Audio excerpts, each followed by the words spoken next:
Benjamin Cernès, bonjour. Benjamin, vous avez créé Invelia en 2007. Invelia est une banque d'affaires dédiée au métier des technologies de l'information. Benjamin, on vous connaît également par l'ouvrage que vous avez écrit et paru aux éditions Duno, dédié à la question de la levée de fonds. En tant qu'expert, quels sont selon vous les prérequis nécessaires pour appréhender au plus juste à la fois les business models et la valorisation des entreprises de ce secteur des technologies de l'information? Il y a d'abord la vision. Il faut appréhender les grandes évolutions du secteur. Et c'est particulièrement vrai dans le secteur des technologies de l'information qui mute assez rapidement. Par exemple, Facebook. Quelle est la valorisation juste de Facebook? Est-ce que Facebook vaut vraiment 100 milliards de dollars? Répondre à cette question suppose de contextualiser l'environnement web. On sait qu'au début, il y avait une séparation très nette entre le contenu, le e-commerce et les communautés. Cette séparation tend aujourd'hui à se réduire et même on voit des modèles comme la société Demand Media qui unifie ces trois composantes, donc de e-commerce, de contenu et de communauté. Dans ce contexte, la puissance de frappe de Facebook peut permettre justement de justifier des hypothèses de valorisation les plus folles dans la mesure où la qualité d'exécution est au rendez-vous. Il y a ensuite la méthode. On sait très bien que les entreprises de secteur traditionnel sont modélisées par rapport à des variables du compte de résultat, donc le chiffre d'affaires, l'objectif du chiffre d'affaires. On peut aussi affiner ces modélisations par rapport à la productivité commerciale, par exemple. Mais dans l'Internet, l'élément essentiel de modélisation est la base de données. Donc souvent, le chiffre d'affaires est une fonction plus ou moins complexe de la base de données. Donc il faut arriver à intégrer dans ces schémas de modélisation ces nouveaux éléments pour pouvoir arriver à prévoir au plus juste l'évolution des modèles économiques. On a bien compris qu'il fallait à la fois une méthode et une vision. Avez-vous des exemples précis illustrant votre approche spécifique? Donc l'approche d'Invelia se singularise par deux points essentiels, qui sont l'intégration de la stratégie dans la modélisation, d'une part, et d'autre part, la prise en compte d'aspects opérationnels. Donc pour la stratégie, dans le secteur des services informatiques, vous avez le taux d'intercontrat. Celui-ci s'analyse de plusieurs manières. Un faible taux d'intercontrat permet aux sociétés de services informatiques de générer des marges à très court terme qui sont satisfaisantes. Mais il peut empêcher de construire une offre différenciée à moyen terme.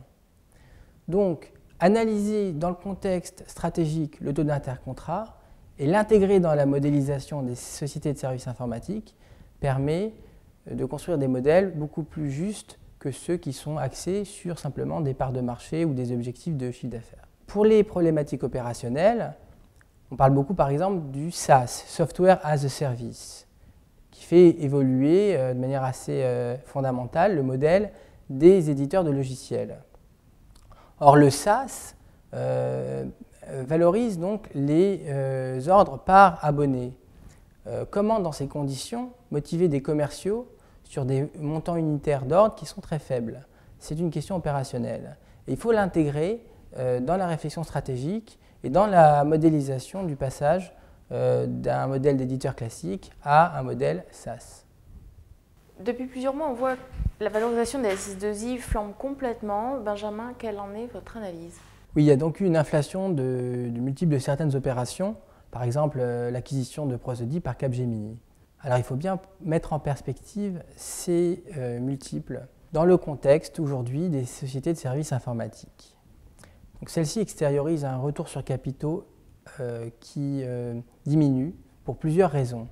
D'abord parce que les prix se réduisent.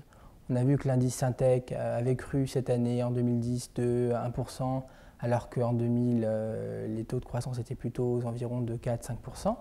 On a vu aussi que certaines SS2I avaient du mal à digérer des acquisitions, qu'il y avait également une pénurie de main-d'œuvre, et qu'il y avait enfin le cloud computing qui permettait aux éditeurs de logiciels, et notamment aux éditeurs importants, de bypasser les sociétés de services informatiques et d'accéder directement aux clients.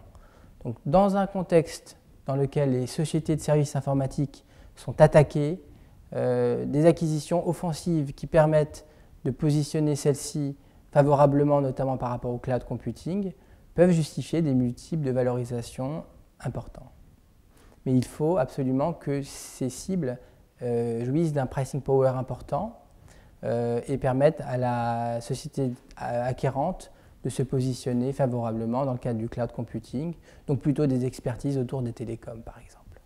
Benjamin, depuis le début de l'année, on a vu un nombre important d'opérations de levée de fonds s'effectuer dans le secteur du e-commerce à des valorisations plutôt élevées. Quelle est votre analyse? Dans le secteur du e-commerce, plus que dans tout autre, la valorisation est indissociable de la capacité d'une entreprise à s'approprier un territoire. Donc, une barrière à l'entrée.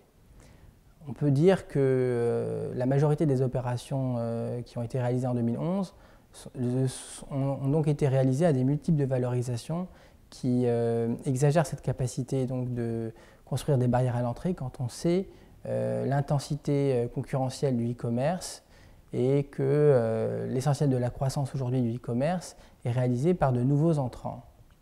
Cela dit, l'évolution des modèles économiques aujourd'hui du web qui tend à unifier communauté, e-commerce et contenu au sein d'une même marque qui s'approprie un territoire imaginaire et qui valorise le trafic par des outils technologiques complexes.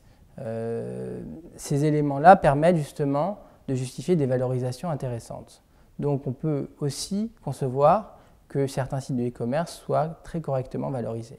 Les technologies de l'information évoluent de manière constante, très rapide, et est un secteur extrêmement complexe. Donc finalement, si j'ai bien compris, seule une connaissance approfondie permet de pouvoir appréhender au plus juste la valorisation des entreprises du secteur.